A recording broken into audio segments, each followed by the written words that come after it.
Shabbat Shalom, estamos aqui num dia especial que o Senhor estabeleceu na sua criação para que ele tivesse um tempo de intimidade maior com o homem, não é um tempo de ociosidade, mas é um tempo de intimidade, de adoração ao Senhor, de contato com o Senhor.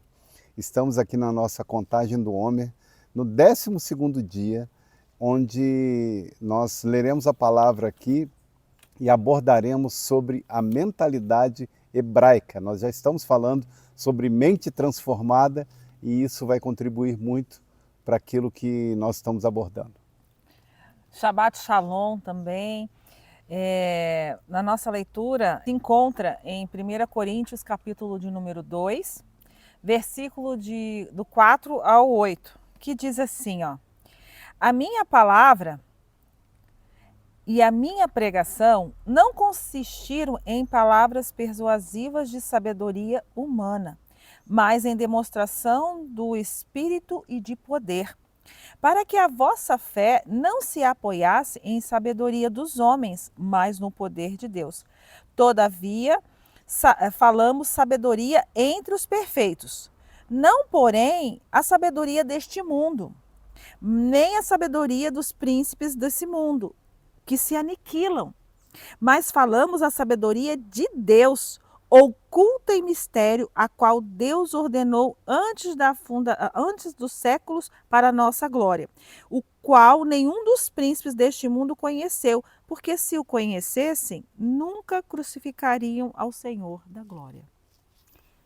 Nós temos aí essa palavra, nós estamos aí nessa contagem, né, continuando nessa contagem maravilhosa, Reflexiva, né, com certeza, né, e tempo de arrependimento. E o Senhor está e quer continuar falando conosco. E eu quero trazer aqui, né, uma pergunta: como Deus pensa? Como Deus pensa? É muito interessante porque a mentalidade hebraica, ela tem um nome, a mentalidade bíblica, é pensar como Deus pensa. Então, é isso que a gente tem visto, né? É isso que a gente tem aprendido nesses últimos dias que a gente tem falado. A gente tem comentado sobre a questão da mente escrava e da mente liberta, que Deus nos chamou para ter essa mentalidade liberta, o nosso corpo liberto do pecado, tantas partes da liberdade, e uma delas é na mente. Então nós precisamos ter a mente liberta para poder acessar a mentalidade hebraica, a mentalidade que Deus determinou que nós tenhamos, né? Que Deus criou para que nós tenhamos. Então a gente precisa estar pensando nisso, entendendo isso. Foi falado também, né, das outras mentalidades e é importante a gente estar refletindo, por quê? Qual é a mentalidade que Deus quer que nós tenhamos? Nós falamos aqui que ele não quer, né? O que ele não quer. Então, qual é a que ele quer, né? É a mentalidade hebraica. E nesse texto aqui, nós podemos ver aqui realmente o caráter da pregação de Paulo é um caráter da mentalidade hebraica, da mentalidade de Deus. Porque ele fala, a minha pregação, aquilo que eu falo, aquilo que eu vivo, ela não consistia em palavras persuasivas de sabedoria humana.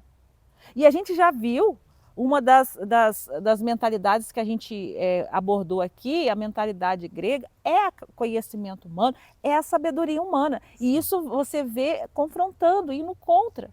Né? Então a gente tem que ficar prestando atenção aqui. Mas consistir em quê? Em palavras persuasivas, em demonstração de poder e do Espírito. Então, olha a diferença aí das duas mentalidades, a hebraica e a grega. Sim. Está muito claro aqui em como que, né, podemos entender isso. Porque a nossa fé não se baseia na sabedoria dos homens, mas ela se baseia no poder de Deus, naquilo que Deus deixou na sua palavra. Né? Quando nós vemos dentro de uma atitude tipológica, né, de Cristo, quando Abraão ele vai levar Isaac para o sacrifício, aquilo era comum entre os povos pagãos. Então, Abraão ele leva Isaac porque o ambiente, vamos dizer, a terra já praticava isso. Mas Deus estava querendo dizer para Abraão que, olha, Abraão, eu vou mudar não, eu vou fazer com que você compreenda a minha mentalidade e não obedeça à mentalidade bárbara, porque Sim. aquilo se tornaria em algo realmente muito forte. Porque Abraão tinha a mentalidade bárbara. Sim, Ele sim. tinha. Uhum. Porque ele ia sacrificar o filho dele. Sim, ele ia. Ele ia, mas a prova maior é que os povos faziam isso, os povos Sim. davam os seus filhos. A gente vê Sim. isso hoje ainda, o Sim. sacrifício. E até com o passar do tempo continuaram dando. Só Né? que quando Deus falou não faça isso, ele quebrou a mentalidade bárbara Sim. em Abraão. Sim. E colocou ele, trouxe ele para uma mentalidade hebraica. Justamente. E eu quero assim também, eu acho interessante a gente estar falando também, nós estamos falando aqui de mentalidade hebraica, nós estamos falando de uma mentalidade bíblica, e eu só queria deixar assim, algo para a gente entender, que essa mentalidade, nós não estamos falando de judaísmo, o judaísmo Sim. é uma religião. Sim. A mentalidade hebraica, ela está na Bíblia. A mentalidade judaica também está na Bíblia. Sim. O que a gente não está aqui trazendo, pautando aqui, é a religião. Sim. Nós não estamos. Aliás, o Senhor veio quebrar a religião. Então, a gente. Isso é muito importante. Então, assim, quando a gente fala, a gente não está falando a respeito do judaísmo religião. Nós estamos falando de princípios que a palavra de Deus tem, que vieram do céu, porque a palavra ela veio do céu, assim como nós viemos do céu. Presta atenção, nós viemos de um lugar, nós viemos do céu. Nós temos que trazer esse DNA. Nós temos esse DNA. Lugar de origem. Nós temos, e aqui a cultura que a gente está buscando, que é a cultura hebraica, é a cultura de Deus. É a cultura do céu. Então Deus está colocando na realidade, no lugar, aquilo que foi nos roubado, que foi tirado de nós, de tantas as mentalidades que nos colocaram. E normalmente, eu vou falar algo assim bem interessante, por que normalmente os judeus, eles são de bem, são bem-sucedidos? Já parou para pensar? Normalmente a gente se ouve, né, que os judeus, eles são homens de sucesso, eles são próximos. Por quê? Será que é à toa que eles são... porque eles são abençoados por Deus. É porque eles pensam como Deus pensa. Mesmo um judeu que não tem uma fé, mas entende os princípios, eles aplicam os princípios bíblicos, os princípios de Deus. Eles têm a mentalidade, eles sabem como que vai agradar a Deus, eles sabem como que Deus quer os princípios a ser cumpridos. Então, nós precisamos aprender a pensar como Deus pensa para prosperar.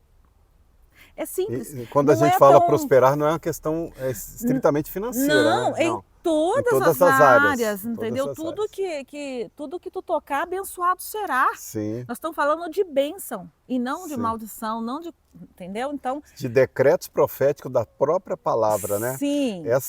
Mas para se fazer isso, precisa justamente quebrar esses pontos que você falou. Uma questão de se quebrar a religiosidade.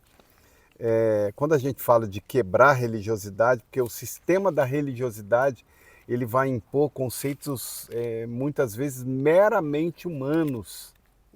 Sim, né? Gregos, né? Mentalidade grega. E aí o Senhor ele quer algo mais avançado, né? A transformação mental que nós abordamos, né? Nós falamos sobre sermos contrário à mentalidade escrava, a mentalidade bárbara, a mentalidade grega, né?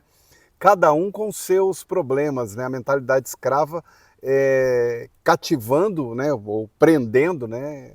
Pessoas, aprisionando mentes. E deixando sem reação. Não é uma questão só de aprisionar. Sim. É uma questão de deixar as pessoas sem reação. A bárbara, ela já é pela imposição do medo, a grega pelo conhecimento, como você falaste. Mas a palavra nos fala o quê? Para nós não nos conformarmos com este mundo. Quer dizer, com tudo isso que o mundo está apresentando, né? E compreender que dentro da mentalidade bárbara é uma ótica de Deus, é uma cosmovisão de Deus. Sim. E, obviamente, da sua palavra, diferente diferente dessas outras que muitas vezes elas são baseadas dentro de sistemas que vão muitas vezes aprisionar. No caso da mentalidade grega, né, há uma tentativa de explicar, explicar Deus. Explicar Deus, né? Harmonizar a palavra de uma forma sistemática, né?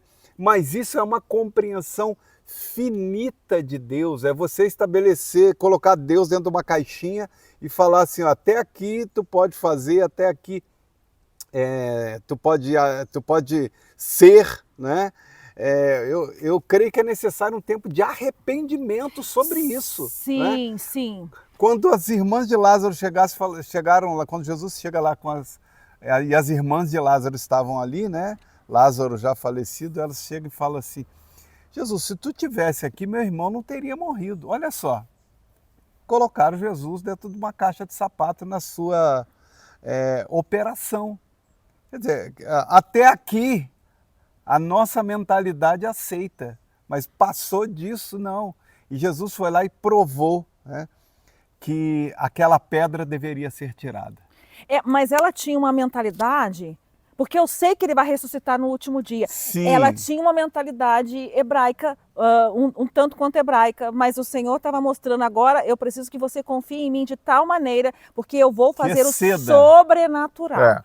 Então, é um detalhe muito importante que a gente passar daquele ponto. O que acontece? A mentalidade, eu diria assim, uma mentalidade, quando você coloca Deus finito, né, que ele não pode fazer algo além daquilo que você pensa, ou até mesmo viu ou conhece, né, você estabelece um ponto limitador. Você coloca um ponto limitador. E o ponto limitador dela era o quê? Que Lázaro morreria e que ele iria ressuscitar. Então esse era o ponto limitador. Mas Jesus estava querendo quebrar tudo aquilo. E falar assim, não, esse é teu ponto limitador, eu quero fazer mais. Tanto que a palavra fala assim, ó, que nós devemos orar a Deus, que Ele é capaz de fazer muito mais além daquilo que nós pensamos ou pedimos, segundo o poder que em nós opera. Mas interessante, o que Jesus falou para ela? Crede. Se creres, verás a glória de Deus. Olha a cultura aqui.